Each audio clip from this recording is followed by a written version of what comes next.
Hey, hello, and welcome to the show. It is me, John Park, and it is time for JP's product pick of the week. Thank you so much for stopping by today. I am just checking my stream settings here because YouTube is throwing warnings at me. But it looks like they're claiming good. They're claiming decent health. But please let me know if you see any significant stuttering and delays on the part of the video, and I'll try to give that a little goose there. So thank you for stopping into our chats. We are broadcasting all over the place, YouTube and Facebook and LinkedIn Learning and I think Instagram, but I'm not sure where else. A couple other places, Twitch. If you are in one of those places and it doesn't seem like it has a chat, then check out our Discord. This is it right here. It's at adafruit.it/Discord. You'll look for that live broadcast chat channel right there. Hop on in, like Yaniscu7 and Dan Caliano and C. Grover, Thin Man, Sam J. Ohio. Thanks for stopping by. We do also have, I am keeping an eye on the YouTube chat. That's this one right here. And hello to Dave Odessa there and Netventive and Burton R. Hello, thank you for joining today, for stopping by. So this is the product pick show. I've got a product pick for you, and it lives right here at this product ID. It's ID 5899. You can go to that QR code. You can go to that URL right there and check it out, because this product pick is, the show rather, is embedded inside of the product pick. So you can go there, you can take a look at what's going on, you can read up on it, you can press on links, you can look at pretty pictures, you can still watch this video, and perhaps most importantly, you can get a big, humongous discount on the product pick. We have it 50% off this week. We, I think, started off maybe with 50 this week, and they're going fast. This is a cool one, so go check it out there. If you want to get it, order it before the show is over or before they disappear. We don't take any rain checks or coupon codes or anything like that with these. This is simply priced to sell during the show. Go to that URL, check it out, throw it in your cart, get some. Price goes back up after the show.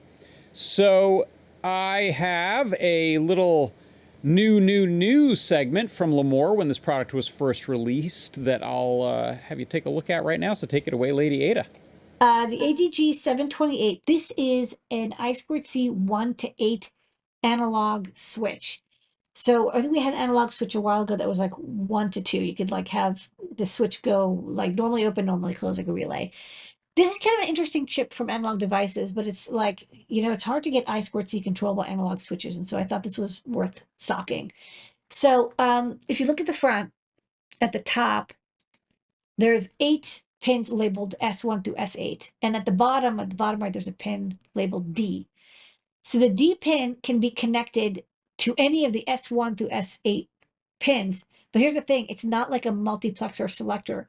You can connect multiple pins to the D pin. So it's like it's a matrix. You can actually connect like S8 to S3 to D, or S1 through S4 to D, or all pins connect together. So you can actually use it for merging signals, not just for selecting a signal, although I think a lot of people use it for selecting a signal. You write the switches you want on via I2C. It's break before make, so you don't have to worry about things accidentally getting connected if you set all the pins at once. You basically just write the 8-bit value, and that whatever is a 1, it gets connected, whatever is a 0, it's not. There's 2 address pins to change the address, and a reset if you want to like immediately set all the pins to be open.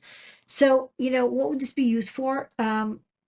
This isn't good for anything over 5 volts, because it has to be, the analog signal has to be greater than ground and less than the VN. So it's good for like up to 3 or 5 volt signals. So they're definitely good for analog, analog audio signals, because those are going to be like less than a volt. If you want to move around audio signals, this is definitely going to be the way to go. You don't get any clicking like you would with a relay, and of course it's instantaneous. Also could be used for some video signals, could be used for signals into a DAC. I've seen, these kinds of switches used for the inputs into, op amps if you want to move signals around.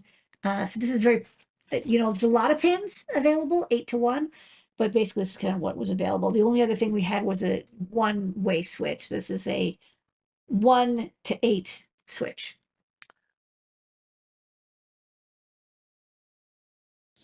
Indeed it is. So I'm going to throw up a picture because the one I have is embedded in a demo that I'm going to show you in a moment. So let me bring up these right here. As I tell you, that right there is my product pick of the week this week. It is the ADG 728 I2C 1:8 matrix switch.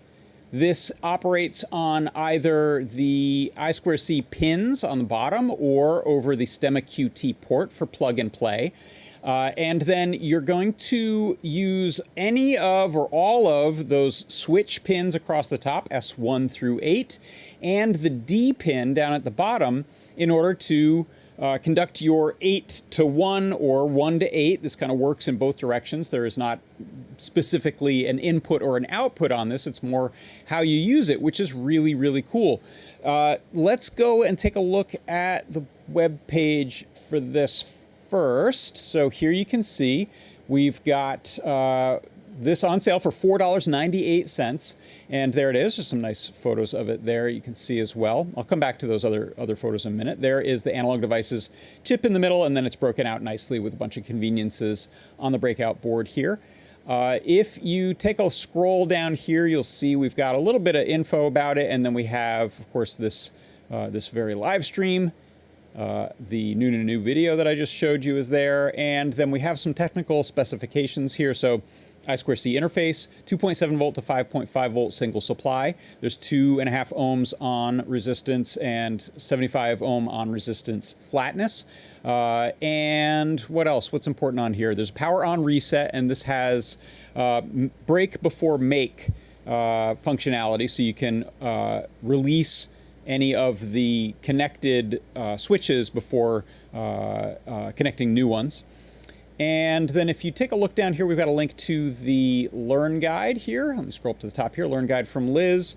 This says switch up to 8 analog signals. So the signal can be analog. The connection that's made can be either direction, any of those into the D pin. And you can merge signals with this. So you could have let's say a couple of 3, 5, 8 analog signals coming in, and you could send one or all of those or any combination out to the D pin. Conversely, you can have one signal, an analog signal, coming into the D pin, and then you can send that off to any of 8 things that want to receive that signal. So think of a video switcher. You could have this as one source going to D, and then pick one or all of 8 TVs to send that video signal to. I'm going to show you a demo that's the other way around. I've got a few incoming video signals going into my S switches, and then I'm sending them out to one TV set over D. So that's the sort of thing you can do with this. You'll see also we have a couple of jumper pads on the bottom there for switching out your I2C address. If you need to use multiples of these on a single I2C bus, you can do that way.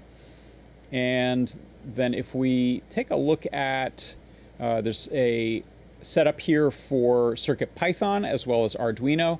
And then we have the downloads page, which includes CAD drawings for fritzing, Eagle, the schematic. And then we've also got a link to the data sheet here from Analog Devices. So you can see their specs on it here, as well as some of their intended uses for this. I'm just trying to see, I think they have, the little applications listed up at the top here. Data acquisition systems, communication systems, relay placement, audio and video switching, and automatic test equipment. Those are a few of the things they think you might want to use this for. So I'm going to, let me just take a look at my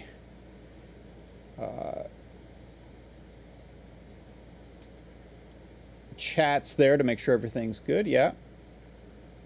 Todd says, if you're familiar with the old CMOS 4051 analog MUX chip, this is like that, but controllable with I2C and with a much lower on resistance. Okay, so let's jump to a somewhat elaborate demo that I put together for this. So I'm gonna orient you here first. Let me turn on a little light so you can.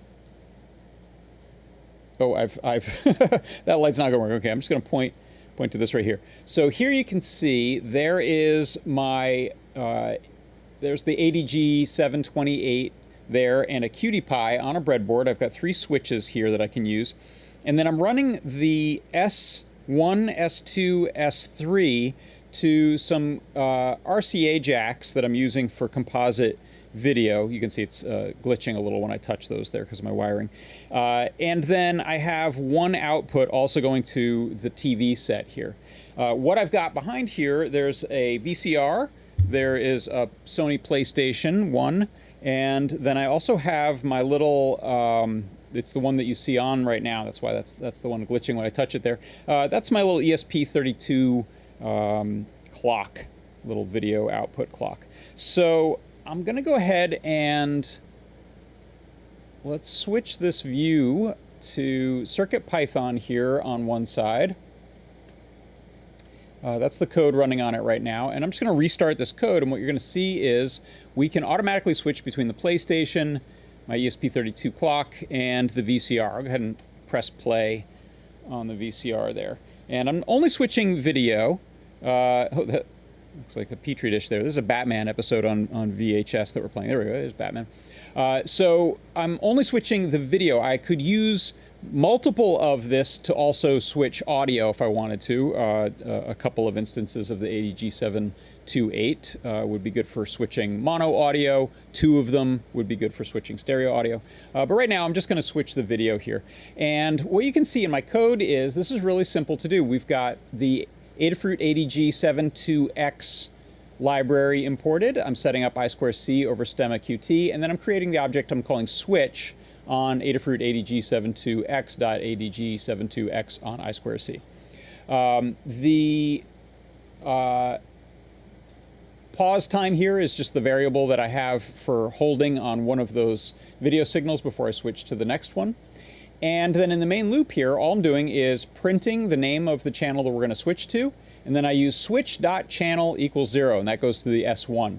And then I'm using time sleep. Then switch channel equals 1, switch channel equals 2. So this is automatically breaking the connection to the previous channels and just adding one channel.